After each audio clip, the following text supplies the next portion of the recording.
You're getting from bad to worse. And all these voices you keep hearing, they're not there. How many times have I told you? This is just in your head. You are alright. You're perfectly okay.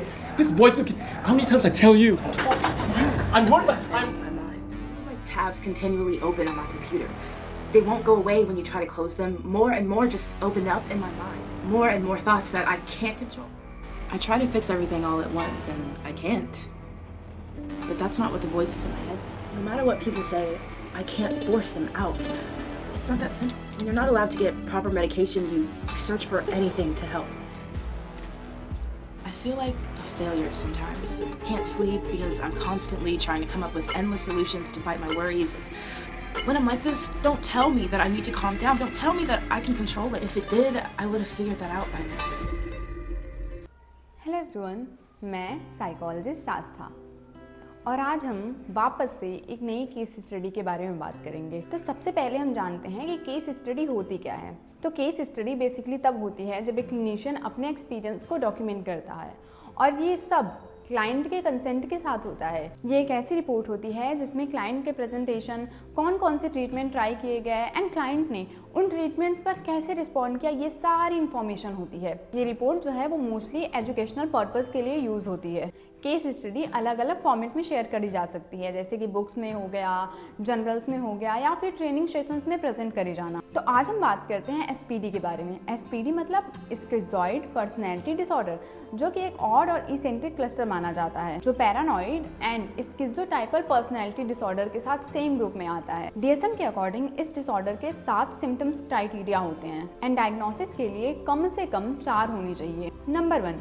Individual close relationship रखना पसंद नहीं करते। Number 2, mostly वो activities choose करते हैं जो अकेले रहकर हो। इंटीमेट थिंग्स में बिल्कुल कम या बिल्कुल ही इंटरेस्ट ना होना। नंबर 4, बहुत कम एक्टिविटीज में इनको प्लेजर मिलता है। क्लोज फ्रेंड्स होते ही नहीं हैं, अगर होते भी हैं तो बहुत ही कम होते हैं। नंबर 6, प्रेज या क्रिटिसिज्म से इनको बहुत ज्यादा फर्क नहीं पड़ता। नंबर 7, इमोशनल कोल्डनेस बहुत दिखता है।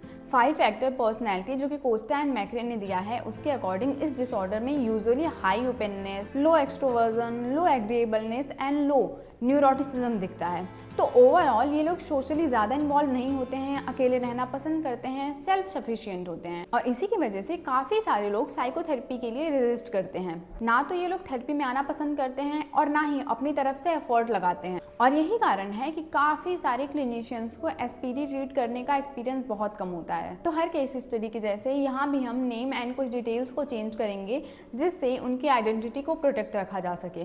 तो हम शुरू करते हैं राघव की कहानी से। राघव जो कि 32 साल के सॉफ्टवेयर सपोर्ट रोल में काम करते हैं, अनमैरिड हैं, सिटी के एक अकेले फ्लैट में रहते हैं। लोग उन्हें शांत, रिजर्व, इमोशनलेस ये बोलते रहते हैं और सच भी यही है। उनके अंदर कोई तूफान या कोई क्योस नहीं चल रहा है, बस एक खामोशी है। अब आप सोचेंगे कि शायद बचपन की वजह से ऐसा हो, पर नहीं। राघव के घर में बचपन में ऐसा नहीं है कि कोई चीखना चिल्लाना होता था, पर वहाँ एक चीज़ होती थी, वो था इमोशनल डिसमिसल। ऐसा नहीं है कि उनके फादर कोई गुस्से वाले आदमी थे, बस वो इमोशनली अनअवेलेबल थे। राघव अगर कभी रोते थे तो उनके फादर का जवाब होता था कि इतनी सी बात पे रोता है। अगर वो डरे होते थे तो उनके फादर का होता था कि मर्द बन, इतना सेंसिटिव मत हो। और ये लाइंस कभी भी चिल्ला के नहीं बोली जाती थी, बिल्कुल शांत आवाज़ में बोली जाती थी। और यही बात है कि वो चीज़ें ज़्यादा उनको फील होती थी। माँ भी कभी बीच बीच में आती थी, पर उनका प्यार जो है वो प्रोटेक्टिव नहीं था, प्रैक्टिकल था। उनका ऐसा होता था कि छोड़ना, रोना बंद कर, देख पापा थक कर आए हैं, तो उनके सामने चिल्ला रहा है या उनके सामने रो रहा है। इसका मतलब ये नहीं था कि राघव गलत थे। तो राघव जब 9 साल के थे तो स्कूल में उनका मजाक उड़ाया जाता था, वो ज़्यादा नहीं उनके नाम को लेकर, पर क्योंकि अब ये डेली का हो गया था तो उन्होंने ये डिसाइड किया कि मैं घर जाके अपने पापा को बताऊँगा। और वो आए, उन्होंने अपने पापा को बताया। पापा जो कि टीवी देख रहे थे, उन्होंने टीवी नहीं बंद किया, उन्होंने बस इतना बोला कि राघव तो इग्नोर करना सीख, कब तक छोटी छोटी बातों को लेकर मुंह बनाता रहेगा। राघव चुप हो गए। उस रात उन्होंने कुछ डिसाइड नहीं किया, बस उनके दिमाग ने ये सीख लिया कि अगर किसी भी प्रॉब्लम को रिएक्शन नहीं मिल रहा है तो उस प्रॉब्लम को या उस पेन को महसूस ही मत करो। ये वही पॉइंट था जहाँ इमोशनल नंबिंग स्टार्ट हुई। और ये सिर्फ एक बार का इंसिडेंट नहीं था, ये एक पैटर्न था। कभी उन्होंने कुछ अचीव किया तो उस पर सिर्फ बोला गया कि ठीक है। वो फेल हुए तो ये बोला गया कि ट्राई हार्डर। वो दुखी हुए तो ये बोला गया कि ओवर रिएक्ट मत कर। किसी ने कभी पूछा ही नहीं कि तुम्हें कैसा लग रहा है, तुम कैसा महसूस कर रहे हो। और जब कोई भी बच्चा बार बार ये सुनता है कि उसके इमोशंस वैलिड नहीं हैं, तो एक दिन इमोशंस को ही ऑफ कर देता है। जहाँ टीन एज में सभी लोग इमोशनली मेसी होते हैं, वहीं Raghav already emotionally shut down हो चुके थे। उन्हें ऐसा लगता था कि ज़्यादा फील करना वीकनेस है, डिपेंड करना रिस्की है और किसी और के पास जाना तो अननेसेसरी है। उनके लिए इंडिपेंडेंस स्ट्रेंथ थी, पर ये हेल्दी इंडिपेंडेंस नहीं थी, ये डिफेंसिव इंडिपेंडेंस थी। ओवर द टाइम काफ़ी सारे चेंजेस आए, बट जॉब के बाद सब कुछ ज़्यादा ही बदलने लगा। शादी का सवाल, पेरेंट्स का प्रेशर, रिलेटिव्स की क्यूरियोसिटी कि तू अकेला कैसे खुश रहेगा, तू तो किसी से बात भी नहीं करता है, तू अकेला रहेगा कैसे। राघव को सच में समझ नहीं आता था कि लोग मेरे लिए इतना कंसर्न क्यों हैं। उनके लिए अकेलापन कोई लोनलीनेस नहीं था, वो बस एक स्पेस था। ऐसा नहीं था कि राघव ने रिलेशनशिप का ट्राई नहीं किया था, वो रिलेशनशिप में भी आए थे, बट जैसे ही अगला इंसान उनके लिए इमोशनली अवेलेबल होता था, जैसे ही उनको केयर दिखाना शुरू करता था, राघव के अंदर कुछ अजीब सा एक्टिवेट हो जाता था। अटेंशन उन्हें अच्छा नहीं लगता था, कंसर्न उन्हें प्रेशर सा लगता था, क्योंकि बचपन में अटेंशन के साथ सिर्फ जजमेंट आया था और कंसर्न के साथ सिर्फ डिसमिसल। एक रात उनके पार्टनर ने उनसे पूछा कि तुम्हारे साथ रह के भी मुझे ऐसा लगता है कि मैं अकेली हूँ। राघव ने लॉजिकली सोचा और बोला कि बट मैं तो यही हूँ। पर इमोशनली उन्हें कुछ भी फील नहीं हुआ। उनके दिमाग में सिर्फ एक फीलिंग थी, वो थी इरिटेशन, जैसे उनसे कोई वो चीज़ मांग रहा हो जो उनके पास है ही नहीं। फिर उनके पार्टनर ने उनसे पूछा कि तुम मुझे मिस क्यों नहीं करते। राघव ने जवाब दिया, मैं किसी को मिस नहीं करता।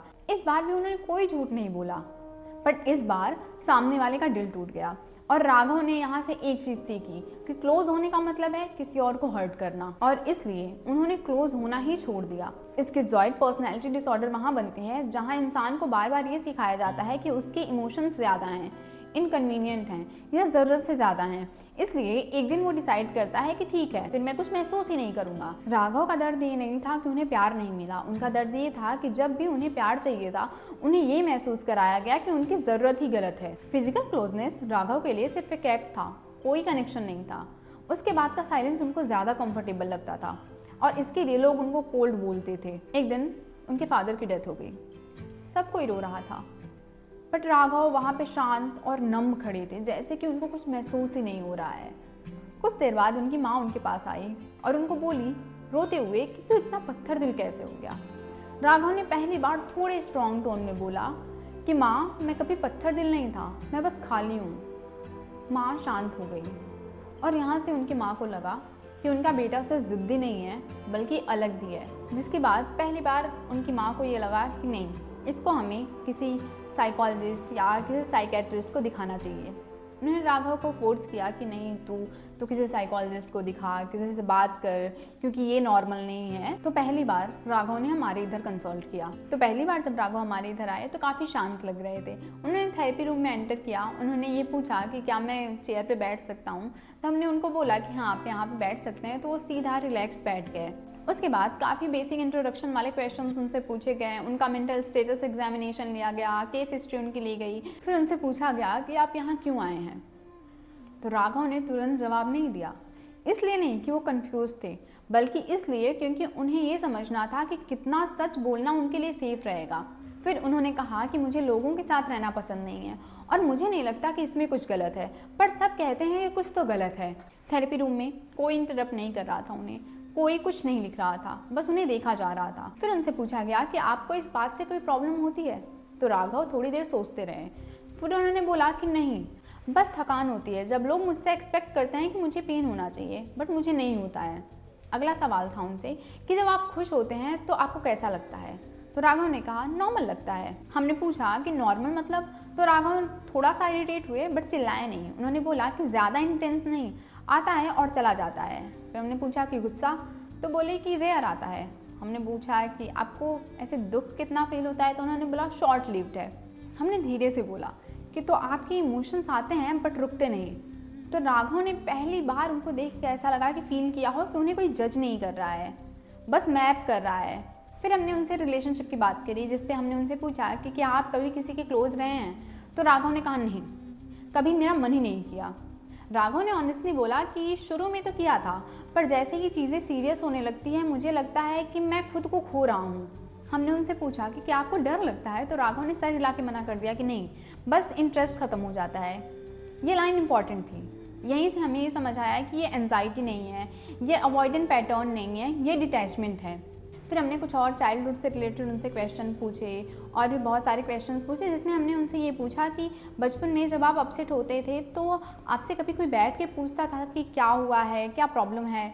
तो राघव ने बोला, थोड़ा सोचा और फिर बोला कि नहीं, कोई ये तो नहीं पूछता था, बट हाँ ज़्यादा इग्नोर भी नहीं किया जाता था, बस ये बोला जाता था कि मूव ऑन करो। तो हमने धीरे से कहा कि आपने ये सीख लिया कि फीलिंग्स को ज़्यादा जगह देने की ज़रूरत नहीं है। राघव को ये लाइन बुरी नहीं लगी, उनको ये लॉजिकल लगी, तो उन्होंने बोला हाँ शायद ऐसा ही कुछ। तो काफ़ी सारे सेशंस लेने के बाद एक डायग्नोसिस बना और फिर एक सेशन में हमने उनको बोला कि आपको एक चीज़ बताना है। वहाँ पे राघव थोड़े अलर्ट हुए, एंशियस नहीं हुए।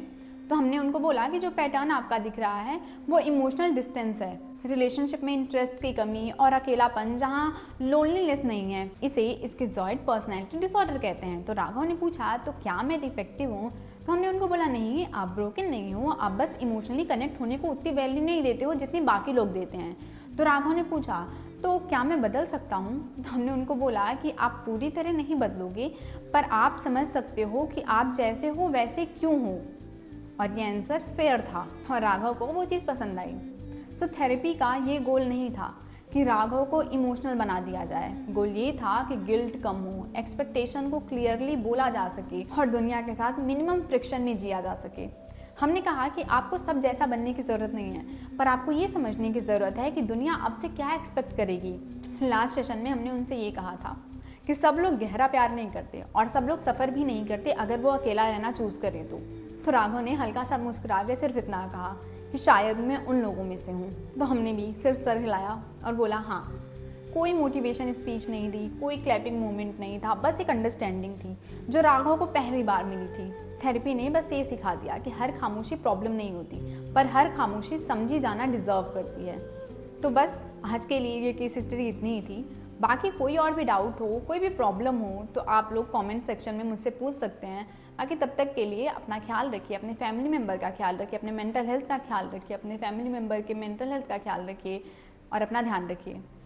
बाय बाय, मिलते हैं अगले केस स्टडी के साथ।